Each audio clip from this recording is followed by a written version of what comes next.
दे दिया है और लग रहा है ऑर्डर भी तैयार हो जाएगा 5 मिनट में, तो खाते हैं। तो सही है ना, वही काफ़ी सड़कें बंद करी हुई है तो वही कई सड़कों का ट्रैफिक एक ही सड़क पे आ गया है ना। और जो ये रोड जाता है एग्जिट, तो वो ना बीच लेन में ब्रेक मार के रिवर्स आना चाहता था रॉन्ग साइड, तो एक छोटे से मतलब आगे से अपने कट को बचाने के लिए, थोड़े से रूट को बचाने के लिए वो इतना बड़ा हादसा हो सकता था। होगी अपनी पेट पूजा, अब चलते हैं। So welcome guys to my channel someone the wanderer and also in new vlog. तो 3-4 दिन बाद आया है व्लॉग। 2 दिन पहले पुराने व्लॉग डाले थे मैंने, जो कि मैंने पहले सिंपल रिकॉर्ड करे हुए थे। तो आज एक काम जा रहा हूँ, बहुत ही ऐसा काम है कि मैं थक गया वो करते करते। एक ऐसे झमेले में फंसा हुआ हूँ जो पिछले 2 महीने में से उसके अंदर फंसा हूँ, और जितना उससे निकलने की कोशिश कर रहा हूँ उसके अंदर ही धंसता जा रहा हूँ। तो क्या है वो झमेला, वो मैं आगे आपको जाके बताऊँगा। तो कोई भी ऐसे झमेले में फंसे जिसके बारे में मैं बात करूँगा। ओके, तो चलते हैं जी, करते हैं पहले अपना काम फिर बताते हैं। तो गाइस पहुँच गया कैंट। अब जाना है हमें अम्बाड़ा सिटी, जो अपना काम करवाने। तो चलते हैं। आज थोड़ा ट्रैफिक भी है, तो एक बात तो पता नहीं यार, जैसे बंदा बीच लेन में चला रहा है, ना अपनी लेन में ना उस लेन में, ना उसको ओवरटेक अच्छी तरह करने दे रहा, ना हमें करने दे रहा। चलते हैं जी। तो जी यहाँ तो बहुत ट्रैफिक लगी हुई है, बहुत, पता नहीं क्यों लगी हुई है। लाइन भी एक जो मिलिट्री सड़क को जाती है, आर्मी एरिया को जाती है, वो सड़क भी बंद करी हुई है। पता नहीं कुछ है क्या आज, या कोई मंत्री आता होगा। काफ़ी ट्रैफिक को डाइवर्ट करा हुआ है, तो इसके लिए वजह ना बहुत जाम लग रहा है। देखो पूरी हौली हौली ट्रैफिक चल रही है। चलो जी, ले लिया एग्ज़िट हमने अम्बाड़ा सिटी के लिए। देखो बाइक वाला कितना गलत आया था यार। ये तो मैंने अपना मिरर ध्यान में रखा हुआ था, तो इसलिए लग गया, वरना कहीं अगर बिना देखे कट मार दे, जैसे अपने साइड को कर लेना, तो ज़मीन नीचे दबता। और पूरी स्पीड में गया है। रोड पे ट्रैफिक बहुत रहती है भाई, इस रोड पे तो क्या नहीं, नेशनल हाईवे 44 पर बहुत ट्रैफिक है भाई। चलो चलते हैं जी। चलो जी गाइस, ये है अम्बाड़ा सिटी, अम्बाड़ा शहर। अम्बाड़ा कैंट अलग है और अम्बाड़ा सिटी अलग है। 2-3 किलोमीटर का फ़र्क है मतलब डिस्टेंस में। तो गाइस आज तो वो काम हुआ नहीं, क्योंकि आज अम्बाड़ा में मेरे ख्याल से राष्ट्रपति आने वाले हैं ना, तो उस करके काफ़ी ऑफिसर्स वगैरह की ड्यूटियाँ डाइवर्ट हुई हैं, अलग जगह पर मतलब लगी हुई हैं। तो मेरी फ़ोन पे बात हो गई थी वैसे यहाँ पे आके, पहले उनका फ़ोन मिला नहीं था ना, तो मैं इसलिए आ गया। अभी काम ज़रूरी था जी, जितना लेट होए फिर उतना ही नुकसान होता है अपना, तो जितना जल्दी करना चाहिए उतना ही ठीक है। तो अब जैसे फ़ोन मिल गया, तो उन्होंने कहा अभी कल या परसों को देख लेना अपना टाइम निकाल के। मैं चलो ठीक है जी, फिर आ जाएंगे। तो गाइस जो मैं काम आया था वो था कि मेरे साथ ना 2 महीने पहले ऑनलाइन स्कैम हो गया था। किसी ने मेरे अकाउंट से ट्रांजैक्शन कर ली थी और 1 लाख रुपए निकाल लिए थे, उड़ा दिए थे। तो वो उसकी मैंने कंप्लेंट करी साइबर क्राइम में। तो मैंने लॉयर वगैरह करके केस को उसको कोर्ट में फाइल करा, तो उससे मेरी एक पेमेंट तो आ गई थी, मतलब 2 अमाउंट में पैसे कटे थे ना। तो जो 44,000 रुपये की मेरी पेमेंट आ गई थी, तो जो 55,000 की अभी पेंडिंग है। तो जो 44,000 आई थी ना, तो जिसके अकाउंट से वो मैं गई थी, तो कोर्ट ने तो उसके अकाउंट से निकलवा के दी, तो उसने मेरे पे ही केस कर दिया उल्टा, कि इसने मेरे अकाउंट से पैसे निकाले। तो उसने होल्ड पे लगा दी मेरी पेमेंट, और मेरी चली गई लीन अमाउंट पे, जिसमें मतलब हमारी दोनों के अकाउंट में नहीं रहेगी, तो बैंक रहेगी। तो बैंक कह रहा है भी मुझे प्रूफ दो, ये आपकी पेमेंट है। टाइम वाले जानते हैं, उनके पास जाओ और निकाल के उनसे हेल्प हो जाएगी। तो वही हेल्प लेनी थी भाई।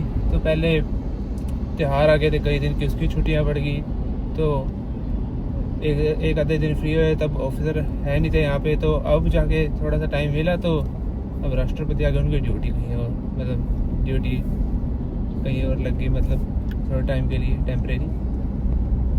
तो आज भी मीटिंग नहीं आई, क्योंकि मैंने केस करा था, जो बैंक अलग से केस लड़ते हैं ना, उसमें तो इन्होंने हाथ खड़े कर लिए थे। ये जान का ढोंगी ड्रामा करते हैं, अब यहाँ भी कर रहे हैं। कुछ नहीं हुआ। 2 महीने हो गए, 3 दिन पहले मेरे पे ईमेल आ गई कि आपको वो डिस्प्यूट जो आपने रेज किया था वो फेल हो गया है।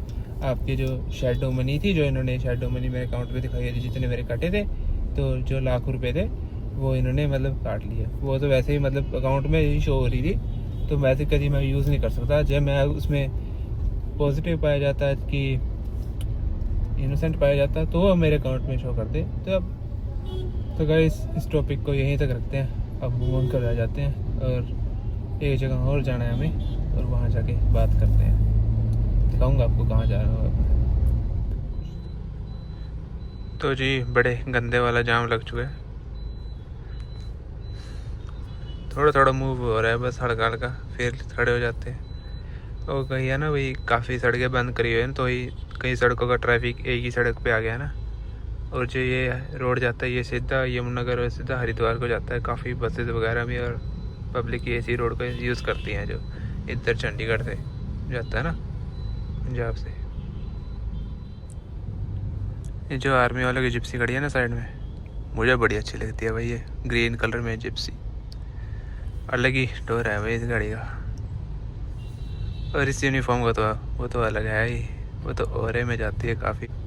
कैसी घैंट लगती है ना जिप्सी। किस किस को अच्छी लगती है तो बताना मुझे कमेंट में। Petrol engine 4x4। तो चल पड़ी है थोड़ी थोड़ी ट्रैफिक, चलते हैं हम भी। तो गाइस चलते हैं गाड़ी में। मैं बैंक आया था अभी, वो स्टेटमेंट लेनी थी ना बैंक से, और 2-3 डॉक्यूमेंट भी सबमिट करने थे जो मांग रहे थे। मैं चल कर दे, वैसे भी इन्होंने कहाँ ही काम करा वो जिसके लिए मांग रहे हैं, ये वैसे ही टाइम पास करते फिर। तो गाइस अभी मैंने मुलाना क्रॉस कर लिया, मैं यमुनानगर जा रहा हूँ, कुछ काम है मुझे थोड़ा सा पर्सनल। तो आपको याद होगा मैं थोड़े दिन पहले बराड़ा आया था तो अपनी मॉम के साथ, तो उस दिन ना एक एक्सीडेंट होते होते बचा था। तो एकदम क्या, जैसे वो काली गाड़ी जा नहीं रही सीधा मेरे आगे, तो वैसे ही एक कोई स्विफ्ट जा रही थी। तो जैसे ये थार है, तो मैं ऐसे ही थार से, जैसे ट्रक जा रहा था ना उसकी जगह थार की जगह, तो ऐसे ही ओवरटेक करने लगा। तो उसने एकदम टाइट ब्रेक मार दी और बीच रोड में ही खड़ी कर ली। उसके आगे कुछ आया भी नहीं था, उसने मतलब टाइट ब्रेक मार के बीच रोड में खड़ी कर ली। और ना उसकी ब्रेक लाइट पड़ी, कोई उसकी लाइट वगैरह सारी पीछे से ख़राब थी, ना उसकी कोई लाइट जली, जिससे मुझे पता लगा भी उसने ब्रेक लगा लिए। तो जब मुझे नोटिस हुआ, जैसे 2-3 सेकंड बाद मुझे नोटिस हुआ भी गाड़ी मूव नहीं हो रही है, एक जगह खड़ी हो गई। तो मेरी भी जैसे 80 की स्पीड थी, अभी भी 80 की स्पीड थी, तो मैंने भी एकदम टाइट ब्रेक मार के उसके पीछे ही रोकी। बल्कि मैं पहले ना लेफ़्ट लेन में करने लगा ट्रक के पीछे भी जाके, तो पीछे एक मर्सिडीज़ आई मेरे जो कि GLS थी। तो वो मुझ से भी तेज़ था, बल्कि अगर मैं इस अपनी लाइन में ना रोकता ना, अगर इस साइड काटता तो हमारी गाड़ियों की दोनों की भिड़त हो जाती, दोनों ही टकरा जाती एक दूसरे से, और बहुत ही गंदी बचती ना उस दिन। और भाई भगवान ही है रखवाला हमारा, तो बच गए, उसका भी बचाव। बल्कि वो मर्सिडीज थोड़ी अनकंट्रोल हो गई थी, क्योंकि वो ज़्यादा ही मेरे ख्याल से 120-130 की स्पीड पे थी। और मैंने नोटिस कर लिया था पिछले साइड मिरर में, जैसे वो एकदम उसने कट मारा ना, तो तब मैंने अपनी राइट लेन में रख के ही ब्रेक मार ली, और मेरे पीछे तब कुछ नहीं था।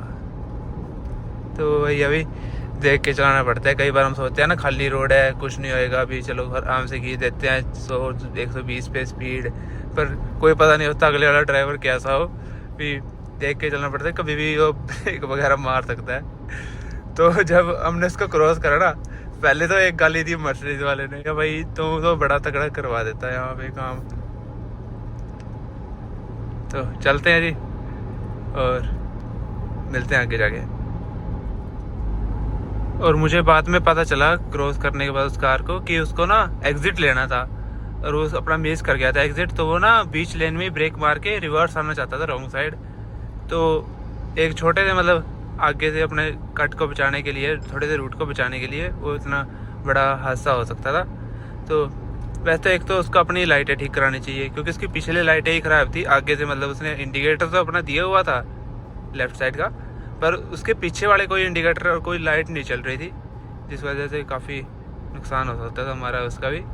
तो ये ज़रूरी होता है भाई अपनी लाइटें वगैरह सब सही रखें, क्योंकि एक छोटी सी गलती आपका बड़ा नुकसान कर सकती है, बड़ा हादसे में भी कन्वर्ट हो सकता है। वेल फायर खड़ी है इस साइड में, वेल फायर 2-2.5 करोड़ की आती है ये पतली सी वैन टोयोटा की।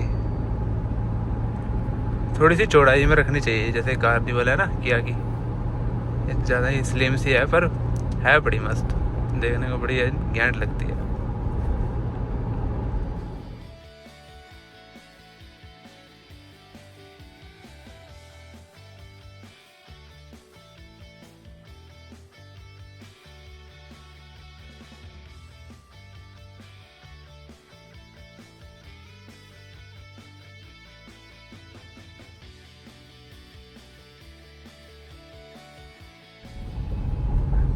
टोल टैक्स आ गया गाइस, जो थाना चप्पर के बाद में पड़ता है। देखिए कौन सी लाइन के पीछे लगा है, वो तो बंद पड़ी है, इस बस के पीछे लगा लेते हैं।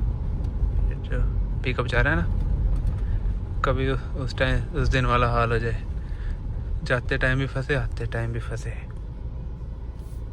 मैं देखो जैसे गाड़ियाँ बैक जा रही हैं इस लाइन में, तो चलते हैं कट जा। लो जी कट गया अपना टोल टैक्स।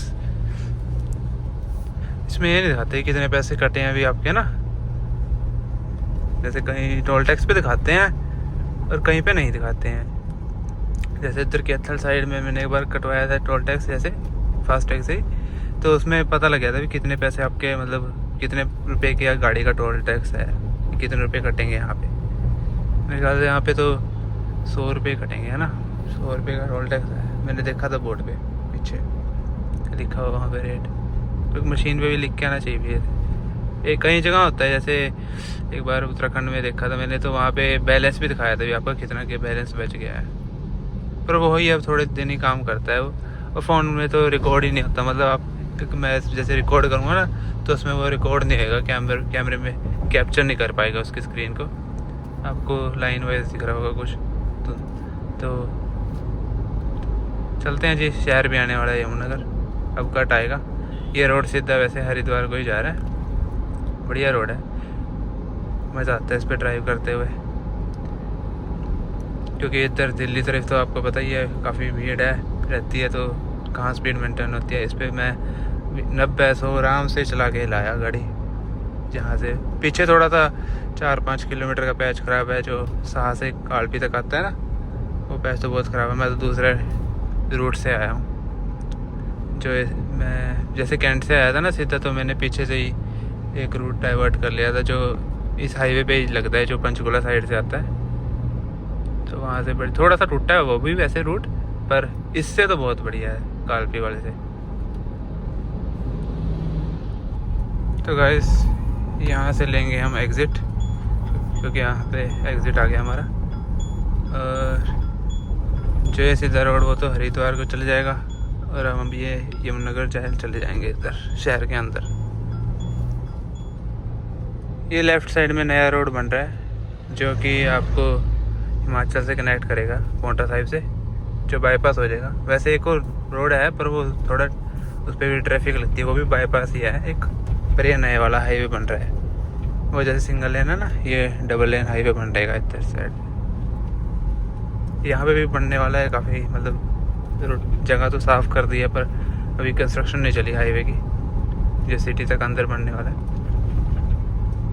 काफ़ी टाइम बाद आता हूँ मैं, रेगुलर नहीं आता, मतलब यहाँ यमुनानगर।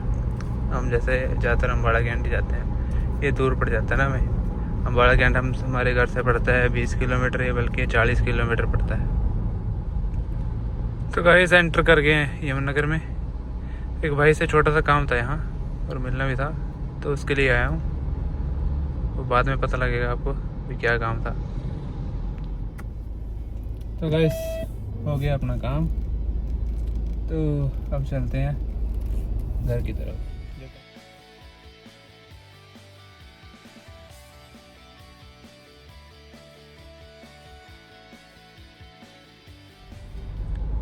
तो गाइस अब जा रहे हैं अपने घर, सारा काम कर लिया हमने। तो एक बात नोटिस करी मैंने, इस एरिया में ना पेड़ बहुत ज़्यादा है। अब देख ही सकते हो सड़कों के साइड में कितने पेड़ ज़्यादा हैं, जबकि हमारे साइड में ना पेड़ बहुत कम है, क्योंकि अब इस साइड के एंड साइड तो रोड भी चौड़ा हुआ है ना, तो काफ़ी पेड़ काट दिए, तो सूखा सूखा रुखा रुखा सा लगता है शहर।